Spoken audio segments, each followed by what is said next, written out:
জাতীয় সংগ্ৰামী সেনাই নিজাববীয়াকৈ ল'ব ব্যৱস্থা হাৰি নাযাব হৰ্ডিং ফলা দুষ্কৃতিকাৰী উজনিত মিয়াখেদা আন্দোলনত কাৰ বাধা প্ৰদান দুখীক কৰায়ত্ব কৰিবলৈও আহ্বান শিৱসাগৰ আৰক্ষীক তুলি টোপোলা বান্ধি উজনি অসম এৰিবলৈ সাজু হওক এতিয়া মিয়াসকলে ইতিমধ্যে উজনি অসমত আৰম্ভ হৈছে মিয়াখেদা আন্দোলন মিয়াখেদা আন্দোলনৰ উদ্দেশ্যে পথৰ কাষত আঁৰি দিয়া হৈছে ডাঙৰ ডাঙৰ হৰ্ডিং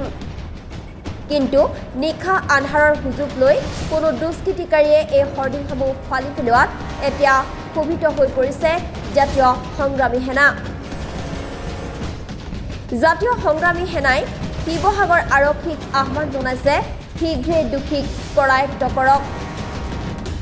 দুখীয়ে যাতে কোনো কাৰণতে আইনৰ সুৰুঙাৰে বাচি নাযায় তাৰ বাবেও আৰক্ষীক আহ্বান জনাইছে জাতীয় সংগ্ৰামী সেনাই মুঠৰ ওপৰত উজনিত মিয়াখেদা আন্দোলনত কোনে বাধা প্ৰদান কৰিব বিচাৰিছে এই ক্ষেত্ৰত কাকো ৰেহাই দিয়া নহ'ব বুলিও হুংকাৰ সংগঠনটোৰ প্ৰয়োজনত জাতীয় সংগ্ৰামী সেনাই নিজাববীয়াকৈ ব্যৱস্থা ল'ব বুলি সংবাদ মাধ্যমৰ আগত মন্তব্য কৰিছে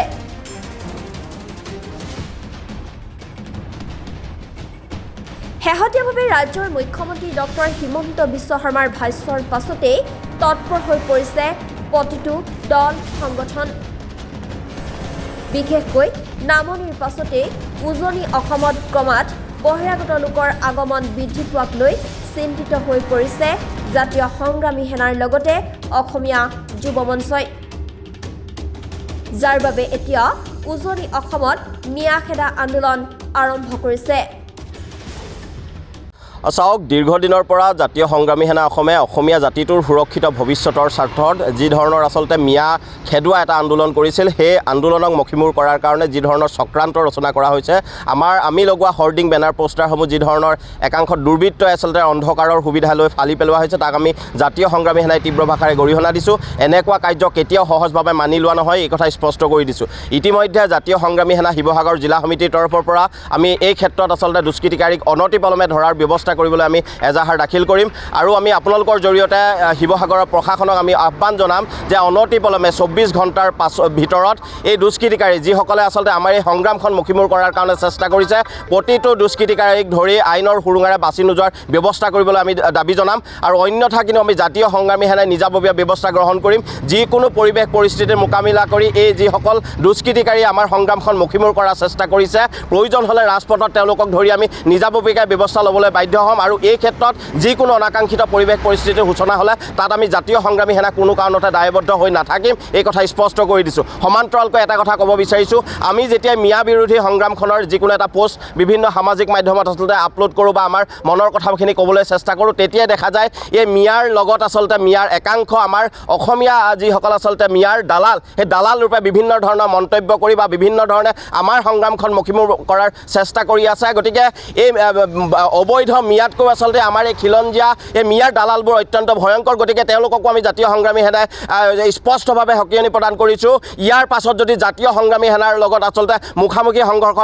হোৱাটো বিচাৰিছে তেনেহ'লে জাতীয় সংগ্ৰামী সেনাইও কিন্তু আপোনালোকক কাকো সোধাই নিদিব এই কথা স্পষ্ট কৰিছোঁ প্ৰয়োজন হ'লে এই মিয়া অবৈধ মিয়াৰ সমান্তৰালকৈ মিয়াৰ দালাল ৰূপী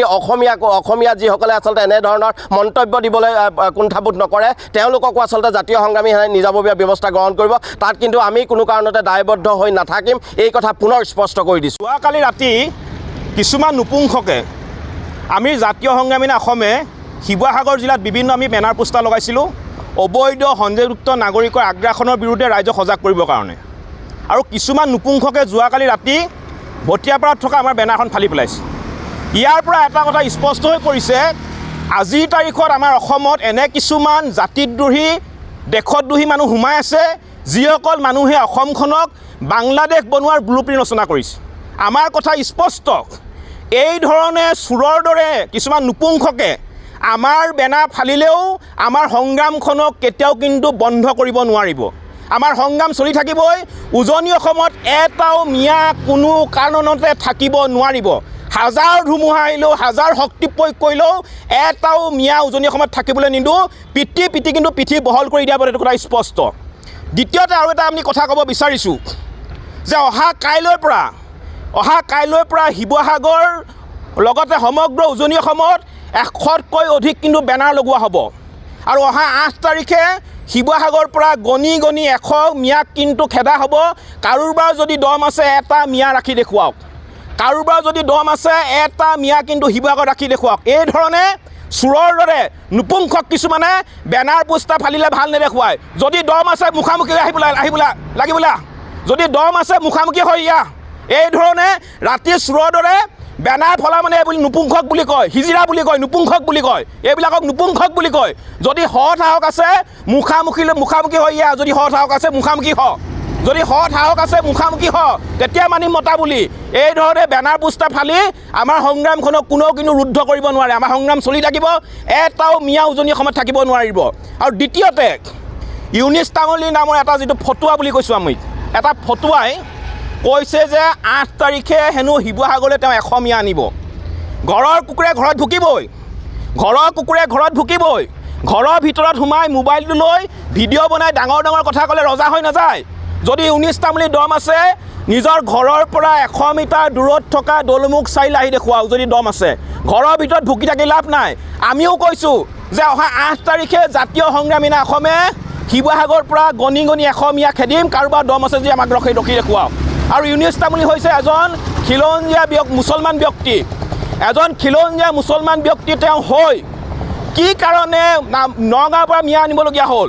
কি কাৰণে মৰিগাঁৱৰ পৰা মিয়া আনিবলগীয়া হ'ল? তাৰ মানে আমাৰ অসমত বা শিৱসাগৰত অসমীয়া মানুহ নাছিল নেকি?